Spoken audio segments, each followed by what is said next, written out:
facing head-on the emotions beneath the surface as we bridge from an old world of confusion and lack to a beautiful new world of freedom, abundance, and love with straightforward truth and inspired hope is what you'll find on The Charla Anderson Show. Collector and connector of fascinating people. And everyone is fascinating. Here's your host, Charla Anderson.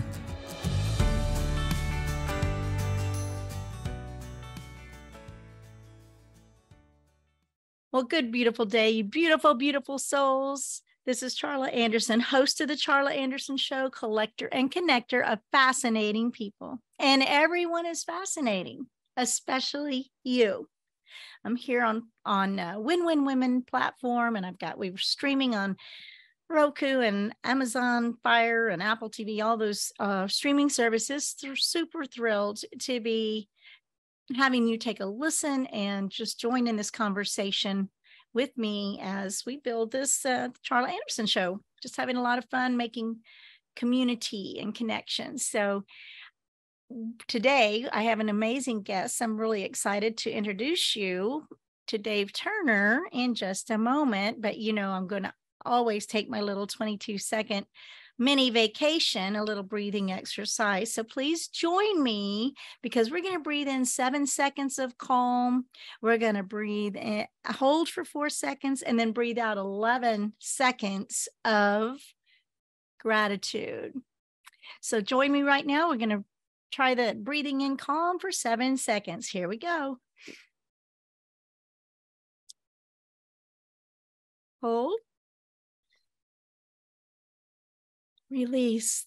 Thank you, thank you, thank you, thank you, thank you. Whoa. So we can do that several times a day to just get centered and keep our grounding. There's so much going on. We're moving so fast, so many devices, all that. So every so often, take a moment and give yourself a break like that. So today is September 27th and 2023, and I have Dave T. Turner that I have met through Beyond Publishing and Michael Butler. He's writing a book called Advocate, and I cannot wait for you to hear the story of what advocate means to him and how to actually be an advocate with he and his wife, and there's the tragic story that's happened with their son. So Dave, thank you for joining me so much. And especially because I had my really good friend was unable to do the show today due to an illness. And so you jumped right in and kicked in, and here we are. And I thank you so much for joining me. Tell me just a smidge about, who you are in this world, and then we'll talk about what you've been up to. Well, I'm a vintage guy. That's a new word for just turned 65. We're not old. Our joints may tell us differently. We're not seniors. We're no longer useful when we stop getting a paycheck. We're vintage. And that brings you up to speed. We're vintage because we go up in value, like antiques and fine wine and old cars, because of wisdom. And that's my message, and I'm holding to it. It's the salvation for this society. It's not 25-year-olds with no life under them defining who we are. Anyway, that's a good summary. I could go on for an hour on the Dave Turner story. My wife says I have to turn that off when we go off on dates. She says, stop the Dave show. We've earned you guys are going to get some of the Dave show, but more so about Josh's journey. We've earned all these white silver hairs, haven't we? The hard way. I know you're having trouble hearing me a little bit, so you just go on with your story. Good. Yeah, the net story has been an 18-month journey that's changed my heart and my direction. My son, Joshua, who's 36, a chef, formerly over 350 pounds, now down to 230 pounds, due to nerve damage from the medication that saved his life from multi-organ failure as a result of acute pancreatitis. Diabetes gets all the play, but the pancreas its purpose is enzyme function for all the major organs. And they put Joshua in a coma and intubated him. As soon as he came into the hospital, he could have died in the gurney. One nurse who saw to him that first night said she's never seen someone come back from such low vital signs. So they thought his kidneys wouldn't come back. They had him a lung dialysis machine at another hospital. He's been in 4 hospitals now. He's currently getting movement, thank God, in his shoulders. He can move his head and whatnot. Gives me a headbutt for "I love you," which is sweet. And then sometimes if he's not in a good mood, he'll try and bite me when I come in for a headbutt. But he's now getting movement in both shoulders, but nerves recovered last. The broken system, part of the problem. My wife is a 40-year nurse, both sides of the border. She started in California and then finished her career in postpartum medicine. But we know the questions to ask. We know how to try to navigate the system. And the book Advocate has come out of this, and the story that God has written in both my life, Joshua's experience in his journey, and Karen's experience, now retired, because other people just don't know how to advocate for a loved one when they go into an emergency situation or an ICU term. They don't know the questions to ask. They don't understand the system. We live in a stressed, increasingly angry population, especially when your loved one is in crisis or need, and you've got family dynamics. And this is far more than a book that's going to come out of this. It's being launched October 1st. This is about a whole needed support movement for people in times of crisis and stress with a loved one. It could be going into a senior's home, which I've been involved with a 99-year-old aunt who passed 3 weeks before 100, having to get her into a home after being let out of a hospital. Josh's scenario has just been crazy.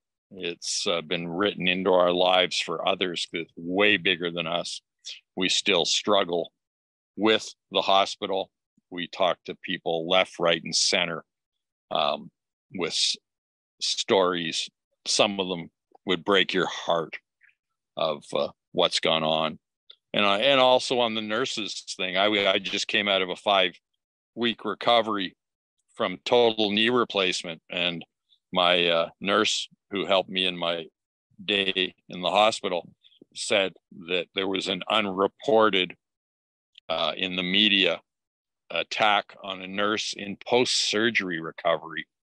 The guy went at 2 nurses and then finally got a hold of a fire extinguisher and pummeled a 3rd nurse in whatever their problem was. I've heard stories on the US side of doctors being shot by disgruntled patients coming back after waiting in a waiting room for 2 hours. I don't think it was the wait. It was about a procedure that didn't go the way the person wanted it. But this is the type of stuff that we're hoping to help with. You're not going to fix the broken, underfunded medical system. It's how you know how to deal with it and advocate for your loved one. Josh is coming along, not as fast as we'd like, but God is what we've been praying since he was in a coma, that God would be glorified in his recovery, Joshua's recovery. And it's happening. Some of the things that he inspires, you can see those of people from around the world who have sent prayers and encouragement notes, and you hear the hearts of people because you get perspective. You know, I'm not complaining about my left knee and recovering range of motion when I think about, gee, my son would love to feel pain in his leg. He's stuck in a bed down 130 pounds. Broke my heart seeing his bed sore and his hip last week because I know what my boy looked like as a big offensive tackle sized man, much of what's being done is just warehousing. We have, contrary, I'm Canadian, I live near Niagara Falls. And contrary to popular opinion stateside, we do not have everything paid for in medicine. I pay for nutrients that the hospital would not provide for my boy, for supporting his nerve function and his mitochondria, because nerve function begins at the mitochondria level of the cell and then spins out. The pharma system is, if you want an interesting read to understand things, search Rockefeller medicine and you'll get a perspective on how the system really is wired, shutting down naturopathic colleges, funding the new system with oil-based medicines and fee-for-service drugs.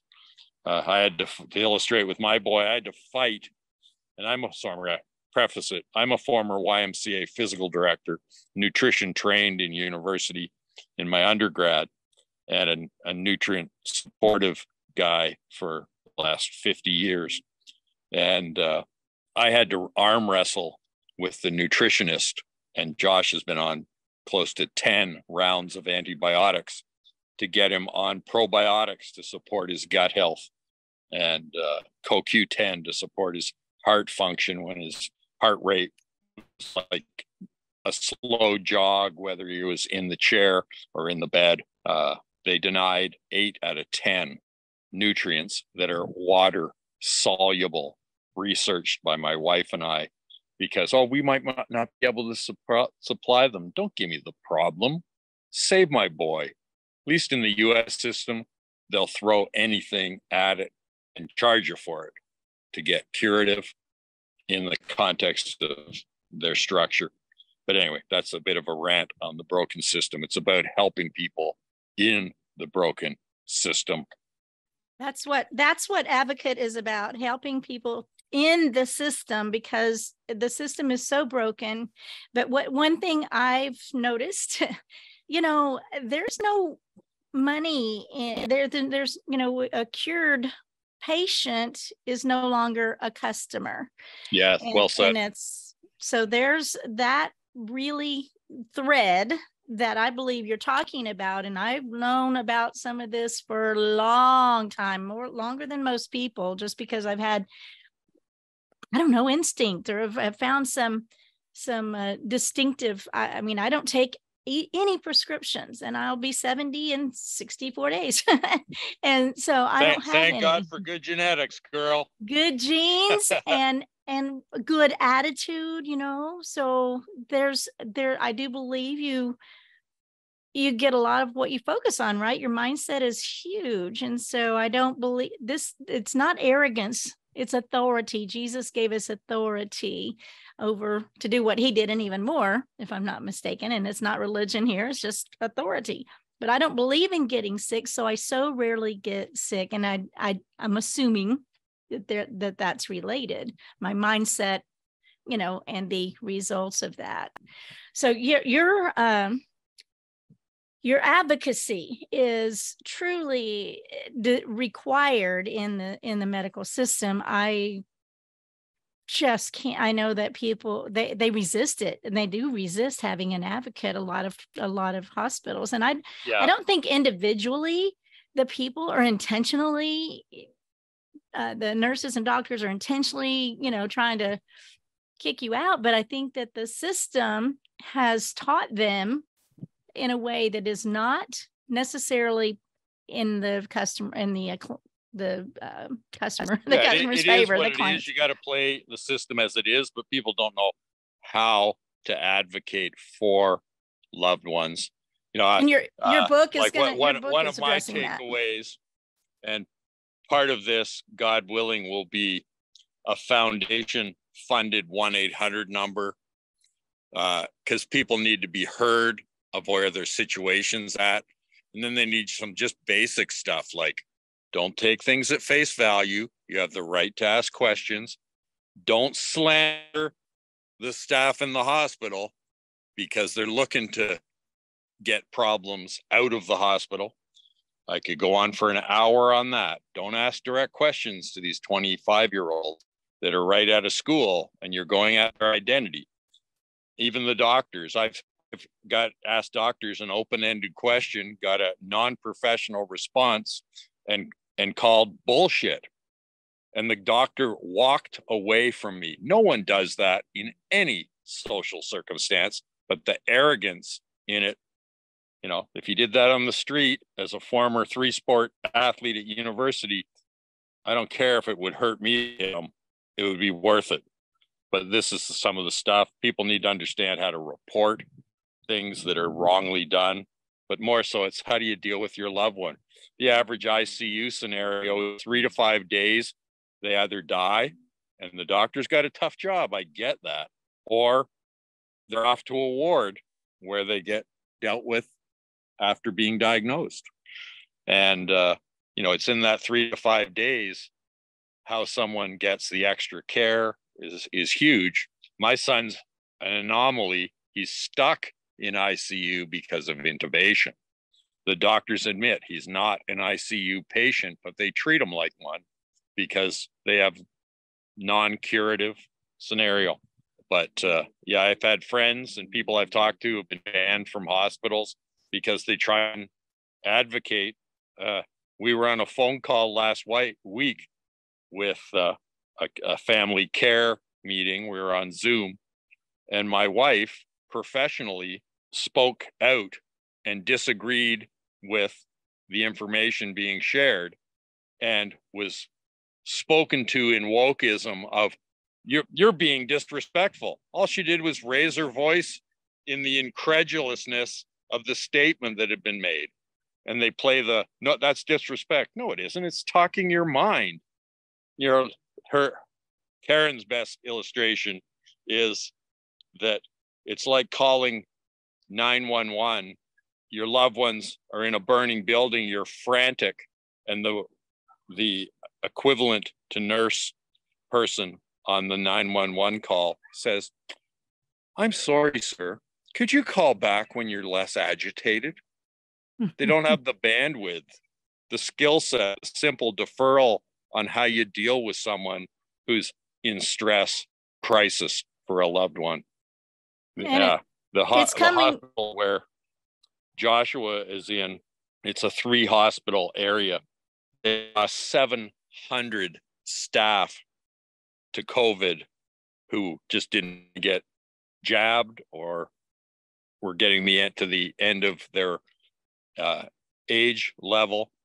There's 197 current vacancies in the hospital in nursing, and they're trying to solve the problem in part with young pre-graduated nurses coming in like veteran candy stripers to come and deal with the problem. You know, my perspective, just recant, get down on a bending knee and beg the wisdom and the experience that stepped away to please come back. My reality is, I know the numbers. An experienced nurse in her 50s is at the top pay grade and making $110,000.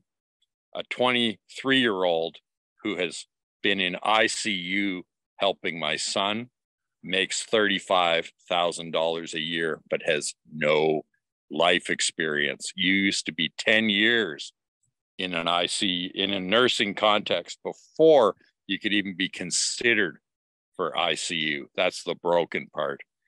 You know, God bless them. I appreciate their problem. Don't make me the fall guy, as they have. Wow. So one of the things I learned about the white coat syndrome, you know,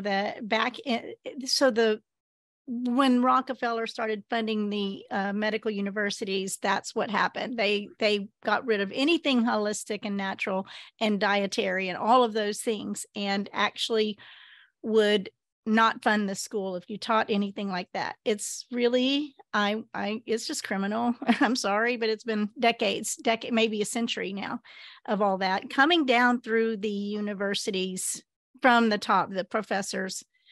But a marketing company created the white coats, the marketing so that the doctors would have more authority, and it caught on, and we all feel like the doctors are the ultimate source of the dignity and knowledge. But it's a marketing ploy, honestly. And so some are very good and some are just coming from the system that is not so helpful. So I know you're going to have to step away very shortly, 3 or 4 minutes. And I wanted to let people know how to find you, and you've got your advocacy for a couple of other things. So let's get those those websites listed here, and then we can put it in the show notes when we have when it comes out as podcast. Yeah, some of the spin-off is this of my renewed heart by God for my son has led to me coming out of retirement, in part to add to his funding, but also it's expanded into clean water solutions funded by tax saving opportunities using gift in kind as opposed to gift in cash donations.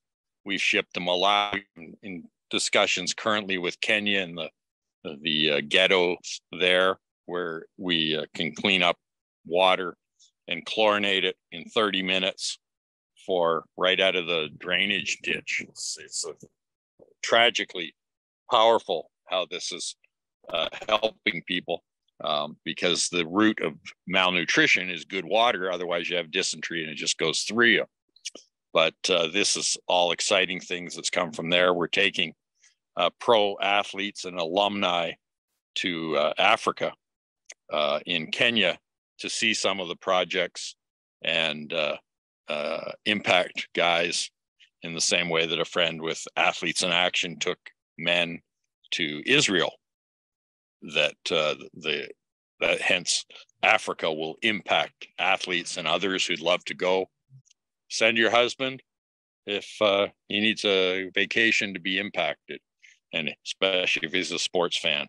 But yeah, I don't have a husband. So but listen, if people have questions, the book, as I say, will be pre-launched. Advocate, helping your loved ones in times of crisis and stress, will be launched October 1. And you can reach me, Dave, D-A-V-E, at gifting to gain, that's T-O.org. In Canada, giftingtogain.com. But that will refer to all the things I just spoke about. And that should be, everyone's got a story. Hopefully you're not in it right now. God willing, it's all but God, in the context of making the best of the bad situation. And love to help, as our 1-800 number and advocacy group will, God willing, expand far beyond Dave and Karen's book. Books are to clarify your mind, to get out a message. So you are out of retirement with a battle to serve your loved ones, your son's tragedy, and to open the door, open the advocacy for so many more things, just so not just medical and health, but for clean water and for saving taxes so that we can give more. I believe that's right. About right. Okay. Yeah, we reduce tax by, and I've done this for 30 years. In the US, you can reduce tax up to 40%, depending on your state and federal rates. In Canada, we get far more generous tax credits and can reduce tax up to 60%. Well, that's a whole nother conversation. And raise money for charities. So if you're involved in a charity church, please hit me up, Dave@giftingtogain.com. Love to help your organization. It's pay as you go. The business model is such that it funds charities The more, the better. Well, thank you so much for being here. I know you had a time constraint, so you just have a delightful day. Would you, since I'm a hugger, please try to hug your son for me, and I'm sending healing, healing, supernatural healing prayers to your family, your son, and we're all in this trying to make it world a better place. My mama said, leave the world a better place. And that's all we're trying to do. So we love each other, lift each other up. And I'm going to let you just push your leave button. I'll keep on for just a couple of more minutes. And thank you so much, Dave. Thank you, Charla. Thanks, people. We'll see you around. Listening. Bye now. Bye.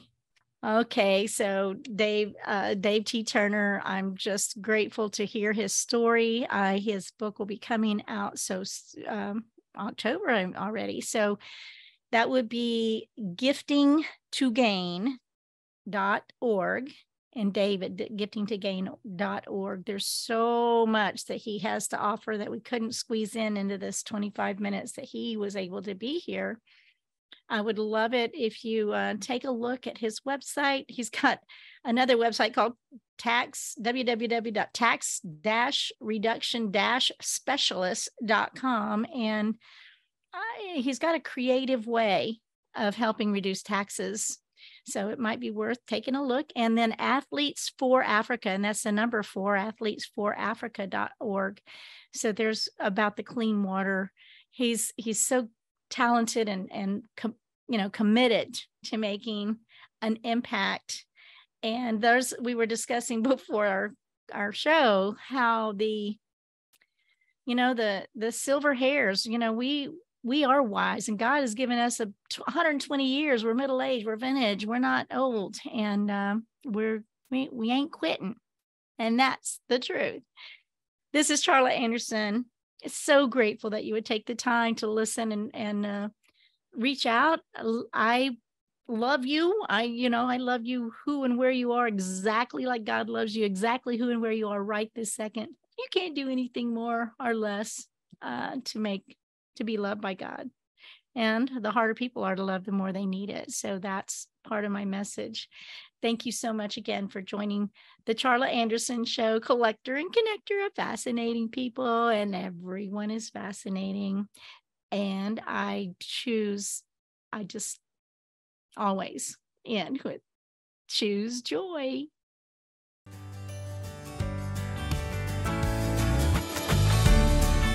Parting is such sweet sorrow.